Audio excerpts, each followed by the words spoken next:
How's it going? Charles Botenston here. We're going to be discussing something that is one of those anomalies. You hear the word and you're like, okay, so what do I do?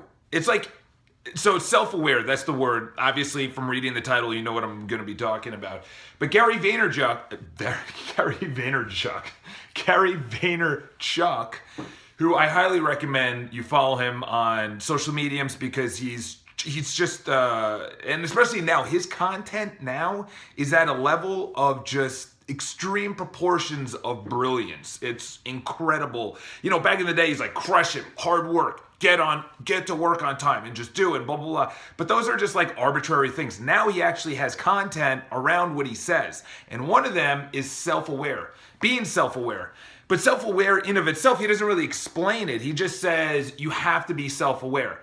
So self-aware, after hearing it so many times, it's one of those things that because I don't have a TV in here, and because I just have my phone, which I'm using now, I don't have a computer here or anything else, there's no distractions, I think a lot in here, and it's usually about a video that I just saw or a book, and being self-aware, I've broken it down, and it's always going to evolve. It's like being a good leader. You have to evolve. You have to be able to be flexible based on the situation, the environment, or other circumstances. So self-aware essentially is understanding yourself, knowing how you tick in most situations. In other words, Peter Drucker in the incredible book, Managing Yourself. Is it Managing Yourself or Managing Oneself? It's one of those. Check my YouTube videos because I have a book review about it. But it's Peter Drucker, and he says you have to build on your strengths and on your weaknesses, and I'll give examples. On your weaknesses, you either have to delegate or hire out. In other words, if you're not good at sales, you have to have someone else do that. If you're good at marketing, then build on your marketing. Just keep on just getting better. Build on your strengths. Your strengths could be running a company, it could be accounting, it could be coding or social media or PR or HR or whatever you're really good at. Gary, he always talks about that he's really, really good at self-awareness of himself, but his strengths are with other people. In other words, he's really good with other people. Emotional intelligence. Emotional intelligence is essentially social acuity, which means that like you know how to act in certain circumstances. You know body language and how other people are thinking, and you kind of delegate or it's hard to explain, but keeping on his strengths. In other words, he's a really good sales guy. And salespeople are really good at emotional intelligence. In other words, they emotionally feel the other person because they have to be able to sell to the other person's needs and wants. And that's what Gary's very good at. Gary's not good at accounting, and he's self-aware of that. He's also self-aware of habits. So this is I'll tell you self-awareness. Number one is you have to know what you're good at. Are you good at talking to people? Are you good at selling people? Are you good at marketing or whatever? Whatever you're good at, you have to know what you're good at. You also have to know what you're bad at. I'm bad at, not bad, I don't like using the terminology, psycho-cybernetics right there is the words you use manifests itself in real life. But one of my weaknesses that I need to hire out or have someone else do is accounting or something on the computer, anything with the computer. I'm really good at social media, not really good, but I understand what works, what doesn't work. Social media, talking to people, marketing, sales, that's me.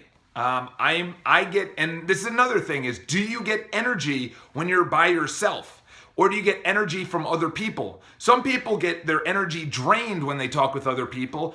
Other people get energy when they talk to other people, if that makes sense. And that's another self-aware, is that how do you get energy? Is your energy come from an interaction with someone, or does it come from being by yourself, recharging, and then exploding? Or do you need to talk to people to get into a peak state, as Tony Robbins says? So the biggest thing is you have to know the good and the bad. The bad is when you wake up, what gets you on the path of success for that day? What gets you on the path to even wake up, make your bed, turn off the alarm clock, not check social media, go to the gym, eat well, make your sales calls, have a healthy lunch, blah, blah. What is the path?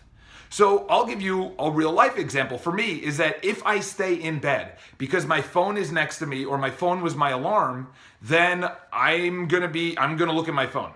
So I'm self-aware that I know I can't have my phone with me when I go to bed because I know I'm gonna wake up, check email, check social media, go on, watch YouTube videos, whatever, because it's right next to me, and then not get out of bed. And then when I don't get out of bed, I tend to not eat a healthy breakfast. I tend not to do my morning routine, which is go over my goals, get it to a peak state. I also don't usually go to the gym. So it all starts in the morning for me. And there's other things for you, which is like, when you have another one I used to have is if I had an unhealthy lunch, I would most likely have an unhealthy dinner and likely drink that night. Or if it's like your favorite sports team, do you go to the bar instead of watching at home? Because when you go to the bar, you drink, you eat like crap, you spend a lot of money. And I'm not saying it's bad, but if that's something you want to avoid, you have to know what makes you tick. For me, what makes me tick in a good way is I get out of bed, my phone is on airplane mode, it's nowhere near me. This is my staircase to my room.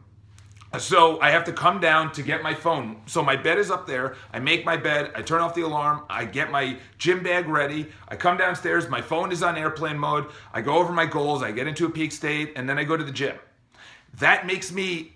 Then from there, there's other decisions that I need to make. Breakfast. Am I going to have a coffee? No? Okay, great. I'm probably going to make sales calls that day. If I have a coffee, which in my mind I know is not good for me, then I'm probably not going to make sales calls. And this all dials down to you. This is just about me. So when he says self-aware, number one is you have to understand your strengths and your weaknesses when it comes to adding value to the world. Are you an amazing cinematographer? Are you an amazing director? Are you an amazing actor? Those are three totally different jobs. So you have to know what you're good at and what are you bad at. If you're good at acting, have someone else edit it and add music and the graphics and things like that. Know what you're good and you're bad at, number one. Number two is know your habits. So that's what I was just talking about. How you wake up, when you wake up, do you eat a healthy breakfast? And then you actually have to analyze this. This is a perfect example. One of my agents last week, we do lease breaks on the Upper East Side for this management company, and there was a slew of them last year. I went over the records where we didn't rent it out, and they had to break their lease and blah blah blah. And I was thinking about it, and I was asking, I was like, well, what could we do differently? So the agent thought I was actually like questioning him, but I was questioning the process. How can we become more efficient? And this is with anything. So that's number three is how do you become more efficient? You already have your good habits. You already know what you're good and bad at, which are the first two. And the third one is how do you become more efficient? How do you cut down time? I forget where I heard this, but Jeff Bezos, he got a phone call from someone, and the person that was calling him was saying, Jeff, how do you do what you do? He's like, Jeff Bezos, the guy who started Amazon, was it Jeff Bezos? Yeah, Jeff Bezos said, I'm even trying to save time while brushing my teeth. That's how just minute his day is. He knows his series of habits that make him successful, that make him run Amazon, the multi-billion-dollar company it is today. He knows his self-awareness.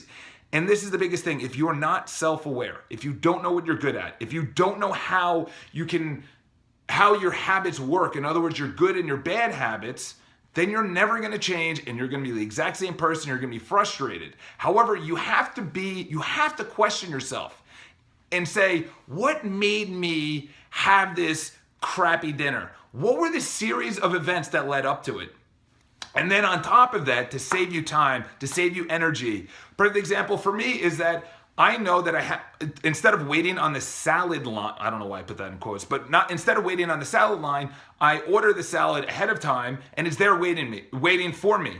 That's refining the process, which is number three. And number four is, like I said before, is that you have to question yourself. You have to question. You always have to be how can I refine this? What part of my life can I knock out? What is really not adding any value? Is it TV? Is it this relationship? Is it going to dinner? Is it drinking wine? Is it waking up too late? Is it going to bed too late? That's sort of refining it, but you have to question it to refine it. So those are the 4 ways. And I can tell you right now is that this year, I've really taken a objective point of view in questioning all of this and saying, okay, how can I get better? How can I become more self-aware? I hope this video helps, because becoming self-aware, as Gary Vaynerchuk, will bring you millions. He knows that. He knows what he's good at, what he's bad at. He questions his motives. He looks at his habits, and of course, he looks to refine his life. So those are the 4 ways. It's continuously evolving, and probably by the time you've watched this, I've become more flexible in the way that I'm thinking of self-awareness. But I hope that helps. If you have any questions, leave in the comments below. Also, let me know how you're self-aware. What are your good and bad things that you can refine, you can question, you can look at, you can delegate, you can hire out, you could bring in a consultant, you can, studying or going to the gym, or is there an easier way, is there a quicker way to do something? Another example, last example, is that I get everything ready the night before on my clothes, my gym clothes, my work clothes. I get my everything, my goals, everything out. So when I wake up, when I'm exhausted at 5:15 in the morning, everything's there. I don't have to think about anything. So I hope this helps. Let me know if it does. Leave in the comments below, subscribe to the channel, and of course, go to Instagram. Those are my 2 favorite social media networks. I'm actually in iCharles.com. I have a daily post, a blog post on things that I've learned, and I just write about it, and you can get it on your inbox if you subscribe. So subscribe to that, and I guess I'm getting into Snapchat. I haven't actually snapped anything, but I guess that's the new thing. Talk to you soon. Have an awesome day.